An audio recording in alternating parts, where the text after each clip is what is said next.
अहंकार क्या है? हीनता को छुपाने का उपाय है अहंकार।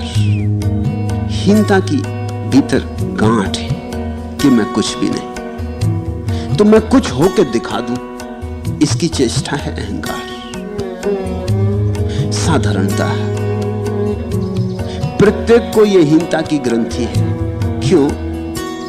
क्योंकि बचपन से प्रत्येक को कहा गया है कि कुछ होकर दिखा दो, कुछ करके दिखा दो, कुछ नाम छोड़ जाओ, इतिहास में कुछ काम छोड़ जाओ।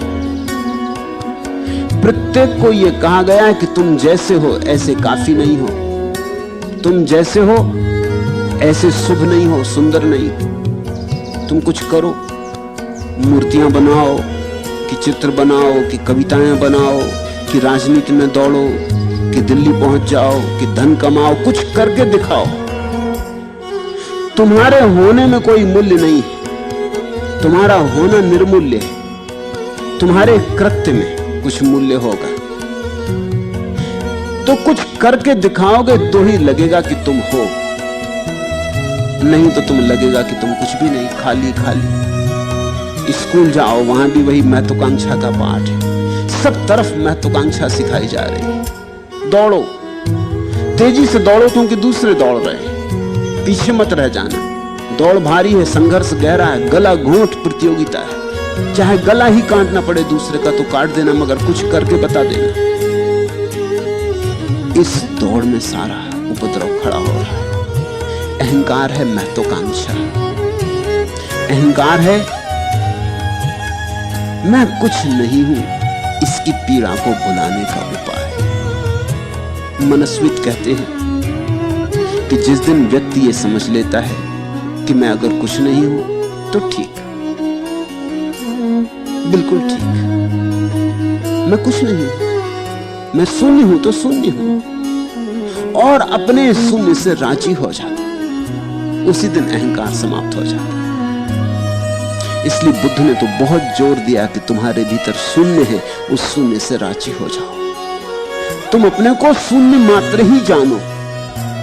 बुद्ध ने जितनी बड़ी वैज्ञानिक व्यवस्था दी है मनुष्य के अहंकार को गिराने की, किसी और दूसरे ने नहीं दी। और बुद्ध ने जिस व्यवस्था से ये बात कही है, उतनी तर्कयुक्त व्यवस्था से भी किसी ने नहीं कही। बुद्ध का प्रस्तावन बहुत बहुमूल्य है। अनेकों ने कहा अहंकार छोड़ो, लेकिन ये बात अगर इस तरह कही जाए कि अहंकार छोड़ो तो कुछ लाभ नहीं, क्योंकि छोड़ोगे कैसे? एक नया अहंकार खड़ा हो जाता है। अहंकार छोड़ने वाले लोग एक नए अहंकार से भर जाते हैं कि हम विनम्र हैं, कि मुझसे ज्यादा विनम्र और कोई भी नहीं। विनम्रता का भी अहंकार होता है, साधुता का भी अहंकार होता है, निरअहंकारिता का भी अहंकार होता है। अहंकार बड़ी सूक्ष्म बात है। इसलिए बुद्ध ने यह नहीं कहा कि अहंकार छोड़ो, बुद्ध ने कहा अहंकार समझो। ये तुम्हारे भीतर जो शून्य है उसको झुटलाने की कोशिश से अहंकार पैदा होता है। तुम भीतर के शून्य को स्वीकार कर लो, कहो कि मैं ना कुछ हूं। ये असलियत है। ये वृक्षों को कोई अहंकार नहीं, क्योंकि वृक्षों को अपना ना कुछ होना स्वीकार है। पहाड़ों को कोई अहंकार नहीं, क्योंकि उनको अपना ना कुछ होना स्वीकार है। पक्षियों को अहंकार नहीं। अहंकार मानवीय घटना है, मनुष्य को अहंकार। अहंकार दूसरे से तुलना है, कि मैं दूसरे से आगे, कि दूसरे से पीछे। जब तुम दूसरे से आगे होते हो तो अहंकार प्रसन्न होता है, जब तुम दूसरे से पीछे होते हो तो दुखी होता है। और सदा ही कोई तुमसे आगे है, कोई तुमसे पीछे, ये बड़ी झंझट है। हर आदमी लाइन में खड़ा है, जिसको तुम सोचते हो आगे खड़ा है उससे भी कोई आगे है। यहां हजार तरह की झंझटें हैं। नेपोलियन विश्व विजेता था, लेकिन उसकी ऊंचाई कम थी, 5 फीट 5 इंच। इससे वो बड़ा पीड़ित था। जब भी किसी लंबे आदमी को देख लेता उसे बड़ा दुख हो जाता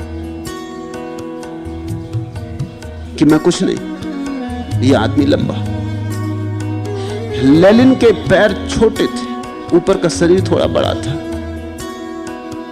उसे हमेशा भय लगा रहता कि कोई मेरे पैर ना देख ले। पैर उसके इतने छोटे थे कि सामान्य कुर्सी पे बैठता तो जमीन तक नहीं पहुंचते थे। तो वो छिपा के बैठता था। भाग्य विधाता हो गया रूस का, लेकिन वो अड़चन बनी रही। कोई नंगा भिखारी भी जिसके पैर स्वस्थ थे, वो भी उसे बेचैन कर जाए। नेपोलियन बेचैन हो जाता था एक नंगे भिखारी को देख के भी, अगर वो स्वस्थ तगड़ा हुआ और लंबा हुआ। बस वही उसकी अड़चन थी। हजारों उपद्रव, धन हो तो कुछ और नहीं होगा तुम्हारे पास, कुछ और हो तो धन नहीं होगा तुम्हारे पास, धन हो बुद्धि ना होगी तुम्हारे पास, बुद्धि हो धन ना होगा तुम्हारे पास। ऐसा तो कोई आदमी अब तक हुआ नहीं जिसके पास सब हो। सब हो नहीं सकता, यह संभव नहीं। और अगर ऐसा कोई आदमी होगा तो बाकी लोग उसको तत्काल मार डालेंगे। ये बर्दाश्त के बाहर हो जाएगा। ऐसे ही बर्दाश्त के बाहर हो जाते हैं लोग। जिसके पास ज्यादा धन है उसके प्रति लोग खिलाफ हो जाते हैं, जो पद पर है उसके खिलाफ हो जाते हैं लोग, जिसके पास कहीं कुछ है उसके खिलाफ हो जाते हैं लोग, जिसके पास ज्ञान है उसके खिलाफ हो जाते हैं, जिसके पास आनंद है उसके खिलाफ हो जाते हैं। किसी के पास कुछ है उसको उनको अड़चन होने लगती, क्योंकि वो आदमी उनके भीतर की कमी का सूचक हो जाता है कि ये तुम्हारे पास नहीं जो मेरे पास है। कोई तुम्हारे पीछे खड़ा है, कोई तुम्हारे आगे खड़ा है। पीछे वाले को देख के तुम खुश हो रहे हो, आगे वाले को देख के दुखी हो रहे हो। अहंकार दुख भी देता है, सुख भी देता है, दोनों साथ साथ देता है। अहंकार का तुम पूछते भी हो कि क्या है अहंकार, इससे कैसे छुटकारा पाएं, तब भी तुम इस बात को ठीक से नहीं देखते। अक्सर ऐसा होता है, जो लोग पूछते हैं अहंकार से कैसा छुटकारा पाएं, वो उतने ही हिस्से से छुटकारा पाना चाहते हैं जितने हिस्से में अहंकार दुख देता है। जितने हिस्से में सुख देता है उससे नहीं छूटना चाहते। मगर जब तक तुम उससे भी ना छूटोगे जिसमें सुख देता है, तब तक तुम उससे भी ना छूट पाओगे जिसमें दुख देता है। अहंकार छोड़ने का एक ही अर्थ होता है कि तुमने अपनी तुलना करनी बंद कर दी। अहंकार छोड़ने का एक ही अर्थ होता है कि तुमने अपने शून्य भाव को अंगीकार किया और उसी शून्य भाव में तुम अद्वितीय हो गए। तुम्हारी कोई तुलना हो भी नहीं सकती। तुम जैसा आदमी कभी पृथ्वी पे हुआ ही नहीं और न फिर कभी होगा। तुम्हारे अंगूठे का निशान तुम्हारे ही अंगूठे का निशान है। सारी दुनिया में इतने लोग हो चुके हैं, अरबों खरबों, मगर किसी के अंगूठे का निशान तुम्हारे अंगूठे का निशान नहीं। और तुम्हारे व्यक्तित्व का ढंग भी तुम्हारा ही है। तुम तुलनीय नहीं हो।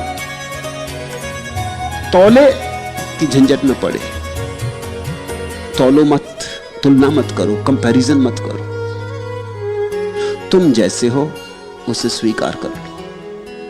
तुम जैसे हो वैसा होना पर्याप्त है। ऐसा तुम्हें प्रभु ने बनाया, इसको तुम धन्यभाग मानो, इसके लिए धन्यवादी हो और इस शून्य में राजी हो जाओ। तुमसे फिर बहुत होगा, लेकिन वो अहंकार के कारण नहीं होगा, वो तुम्हारी सहज प्रकृति के कारण होगा। जैसे नदियां सागर की तरफ बहती हैं, ऐसा तुमसे भी बहुत बहेगा। हो सकता है गीत रचा जाए, मूर्ति बने,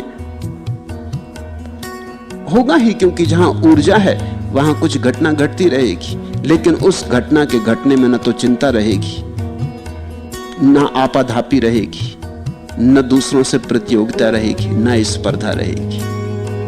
अभी तो तुम इस अहंकार के नाम पर सिर्फ अपने भीतर के शून्य को ढांकते हो, घाव को ढांकते हो। जैसे घाव पर कोई फूल रख ले, फिर घाव बड़ा होता जाता है तो और बड़े फूल चाहिए, और बड़े फूल चाहिए। फिर धीरे धीरे ऐसा हो जाता है कि घाव को छिपाने में ही जिंदगी बीत जाती। घाव छिपता नहीं और जिंदगी समाप्त हो जाती। और जिससे तुम घाव को छिपा रहे हो वही तुम्हारी फांसी बन जाती। किसी को किसी ढंग से अपना अहंकार भरना है, किसी को किसी और ढंग से। अंततः जीवन उसी अहंकार के भरने की कोशिश में नष्ट हो जाता है। तुमने ये पुरानी पौराणिक कथा सुनी होगी। एक योगी था वन में, एक चूहा उसके पास घूमा करता और योगी शांत बैठता, मौन बैठता, तो चूहा धीरे धीरे हिम्मत भी उसकी बढ़ गई, वो उसकी गोदी में भी आके बैठ जाता, उसके आसपास चक्कर भी लगाता, उसके पास आके बैठा भी रहता। योगी अपने ध्यान में होता, अपने आसन में बैठता, चूहा भी उसके पास आके रमने लगा। धीरे धीरे योगी को भी चूहे से लगाव हो गया।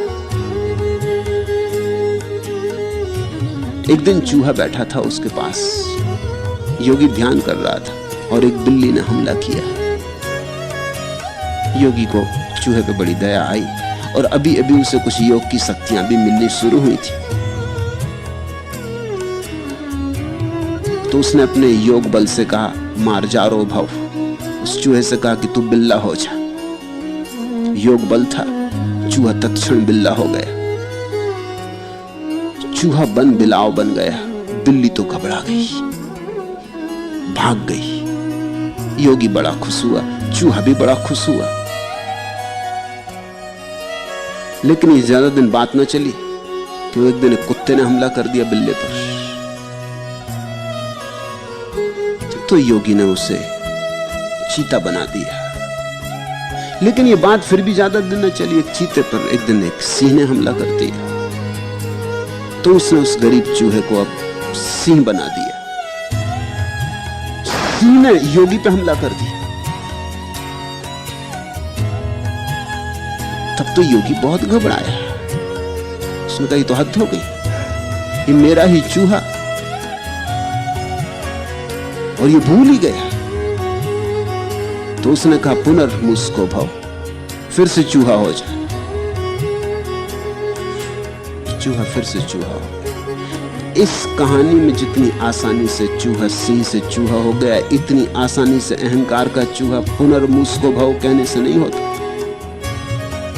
पहले हम उसे बड़ा करते, हम फैलाते चले जाते, हम दूसरों के मुकाबले में उसको लड़ाते चले जाते। बिल्ला बनाया, कुत्ते के मुकाबले में चीता बनाया, चीते के मुकाबले में सिंह बनाया, हम बनाते चले गए। एक दिन घड़ी आती है कि वो इतना बड़ा हो जाता है कि उसके बोझ में हम ही दब जाते, हमारी छाती पे पत्थर की तरह पड़ जाता। फिर हटाना इतना आसान नहीं है जितना इस कहानी में।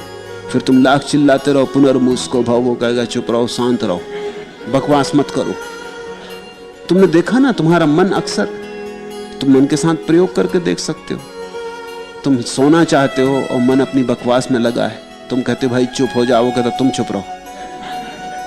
तुम्हारा मन तुमसे कहता तुम चुप रहो। तुम कहते हो मुझे सोना है, वो कहता फिजूल की बातें ना करो, अभी हम अपने काम में लगे। तुम्हारा मन और तुमसे ही टें।